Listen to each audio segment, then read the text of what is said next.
UFC 317 in the books.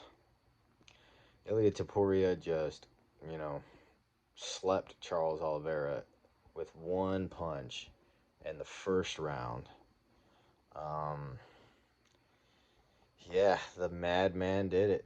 The madman completely knocked out Charles Oliveira out cold in the first round. Um, yeah, so there's not much to break down. Basically, what I had said, I'd picked the second round, but what I had said was that, Oliver doesn't like to be pressured. And I guess Taporia knew that as well because he was prepared with that backstep right hand that Conor McGregor. It's just beautiful, man. The fight starts and they're going at it on the feet. They're both landing some good stuff. Uh, Taporia probably lands the harder shots. Oliveira initiates the takedown, tries to drag Topuria down. Topuria ends up on top.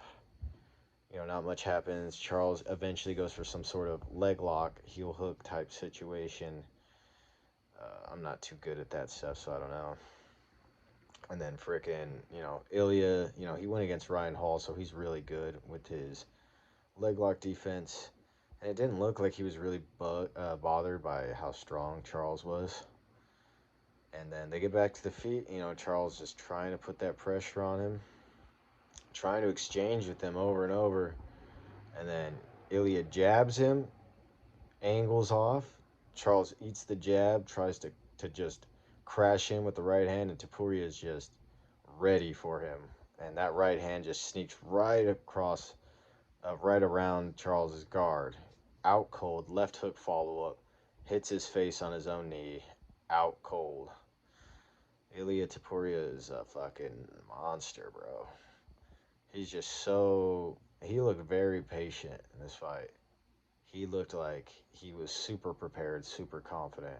And Charles brought it, it's not like Charles crumbled and didn't want the smoke. Charles was in there doing his thing, trying to put pressure on him, trying to exchange, trying to land uppercuts here and there. Throwing some leg kicks, which I thought he should have kept doing. He should have kept playing it smart.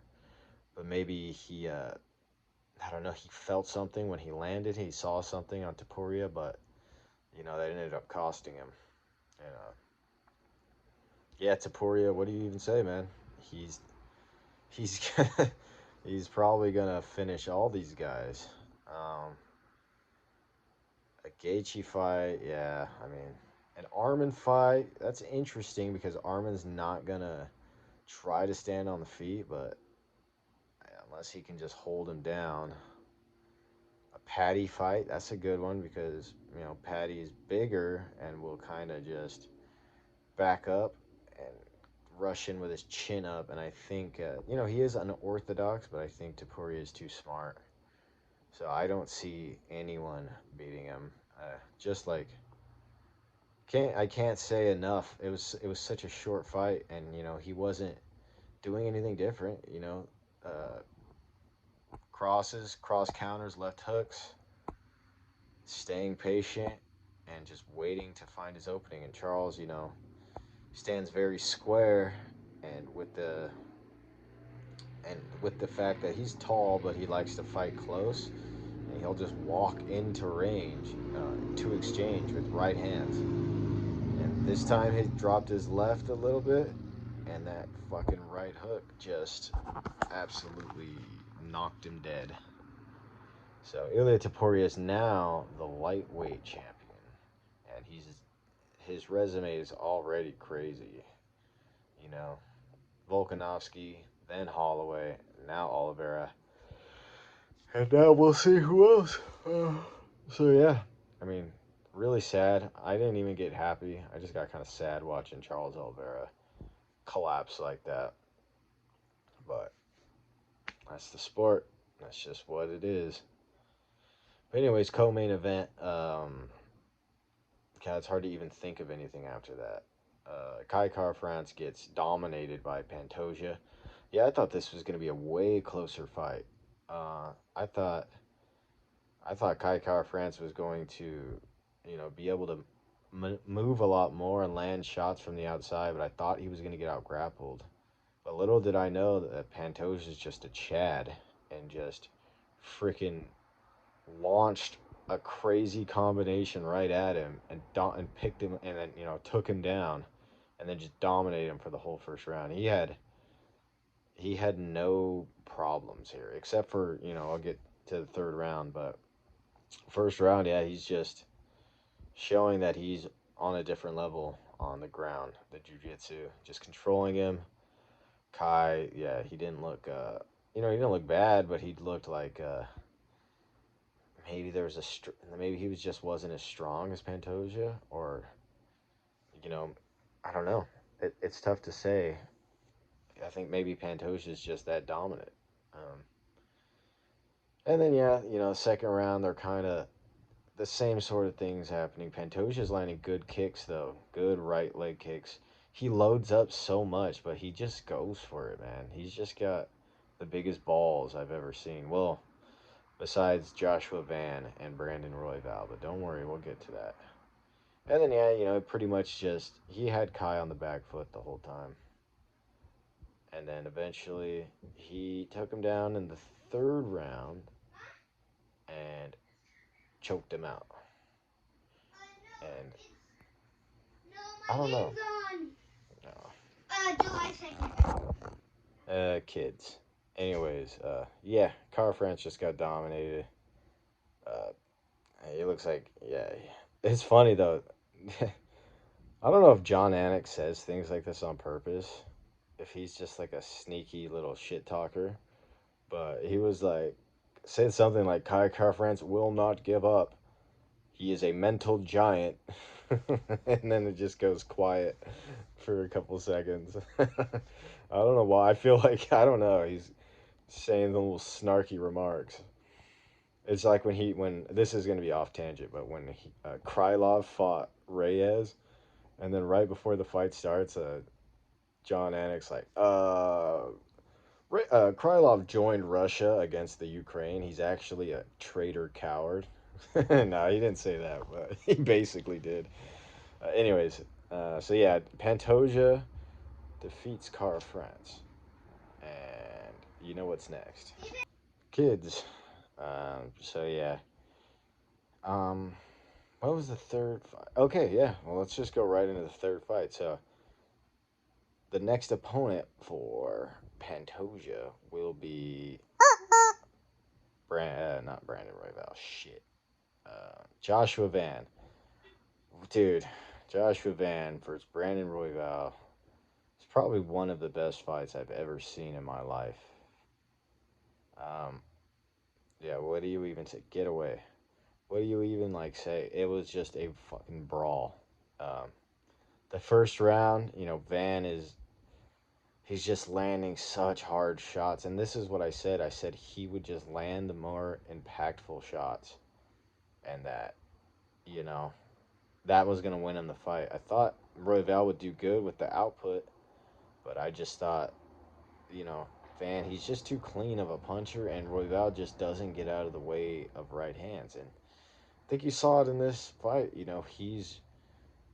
just can't really deal with a solid right hand puncher. He's got an amazing chin, one of the best chins I've ever seen. But he just gets hit with them over and over and over. He rushes into the pocket with his hand, with his hands super low and his chin really up high. And Van was doing a good job just taking a step back, boom, right hand, left hook, right hand, just over and over and over. And Royval was doing cool stuff like he was like going left, or not cool stuff, wacky stuff. He was going like left straight, and then trying to come with like this weird right uppercut over and over, and it just wasn't working. His jab was working. If he could have maybe started hooking off of his jab and coming with the two after, but he doesn't really sit down on his twos all that much. He kind of moves his feet. He's a volume striker. He needs to overwhelm you, and his biggest knockout threats are usually knees or some sort of elbow or something like that. Mostly knees, and you know Van is just also super tough, super durable. That fool took some shots and never looked like he was in trouble. And his cardio looked great, keeping up that whole time. Yeah, this was a war, dude. I mean, there's nothing else to say. It was just an absolute war. Credit to both dudes. Neither have anything to be ashamed. I know I'm talking about Roy Val eating right hands. That's just, it's just not even criticism. It's just what I saw happening over and over. But at the end of the day, like these dudes put their everything. They put their fucking balls on the line and they went in there and they threw down. You know what I'm saying? They legitimately like shaved years off their lives with that fight. These flyweights, bro, I swear. So then Van gets in the ring with Pantoja at the end, and they're about the same size. Yeah, that's gonna be a good one. That one I'll actually do tape study for. But yeah, so the last three fights, honestly, the only one that was kind of boring was the Pantoja Cara France one, and the only reason it was boring was because Cara France just had nothing. Like I could watch Pantoja all day, but yeah, usually he has better fights when has some resistance. But you saw he was getting a little tired already, so that doesn't look good for Van. I don't know if he's gonna be able to take down Joshua Van like he did Cara France. This dude, I've seen his hips are crazy, bro. I think this guy's the truth. I really do. From Burma, beasts. That's sick. Okay, well, I guess I'll talk about something else. What was the other one? Oh, Benil Dariush versus Hanan Moicano. I got this one wrong. Thought Moicano was going to be able to win a close decision, but nah. Benil Dariush just kicked his ass. I mean, literally, he just threw left kick after left kick to the leg, left kick to the body, left kick to the head. I think he might have broken Moicano's arm or something or just deadened his arm because Moicano landed a really good right hand in the first round. He was kind of losing the first round, but Neil looked way faster than him. And Moicano, I don't know if he's just getting up there now. And he had that little run, and now it's over. But yeah, he looks slower than ever, um, more hesitant. But Neil looked fast, fighting on the back foot. In the first round, Moicano dropped Benil, but I knew he wasn't going to get finished because he was looking for a submission. That was a mistake. The way you beat a guy like Benil, he's just too good on the ground. Only one that submitted him is Michael Chiesa, and it was kind of like a crazy situation. But what he should have been doing, and this is obviously easy for me to say, I'm just sitting here, but you got to just go for the ground and pound on a guy like that. You can't submit him. You just little hammer fist, discombobulate him, get him like thinking, moving around, and hurt him. You got to pile on the damage. But he looked for that submission. Benil made it to the second round, and then just took over. Out grappled him, completely smushed him in the second round. Not much to say there. And then in the third round, both guys were pretty tired, but Benil landed the better shots, looked fresher, and Moicano basically didn't throw anything. So that was a sad one because I like Moicano, but I also like Benil Dariush. So yeah, I got that one wrong. I picked Moicano by close decision, but it was actually Benil by pretty clear cut decision. And then the first fight was Peyton Talbot versus Felipe Lima. I think Felipe Lima could have done a lot better in this fight. Um, again, this is one of those things. I'm just giving criticism, right? Who am I at the end of the day? But he should have believed in his striking a little bit more. And I know Peyton Talbot has really good aura. Uh, he's big and he hits hard, but Felipe Lima looked way faster on the feet. But anyways, I gotta wrap this up. Basically, I think Felipe Lima hurt himself by grappling so much. He wasn't doing bad on the feet. And Peyton Talbot really does not do a good job of initiating. He's just kind of, his whole game is to get you to stand right in front of him so he can hit you. And if you move a lot, jab in, move, keep moving, keep that pace up for 3 rounds, I think you can give him a tough time. But I like Peyton Talbot. He's got that Dan Henderson energy where he just literally is looking for one punch the whole time. And it works. So I mean, sometimes just simplifying your game is the way to go. I think Lima, I think his biggest problem is that he just sticks to a game plan like a dog on a bone. He doesn't really know how to adapt. But he's young, you know. He'll come back. But all right, the kid and the girl are here, so I'm gonna end it. Thank you for watching, guys. Yeah, what a knockout.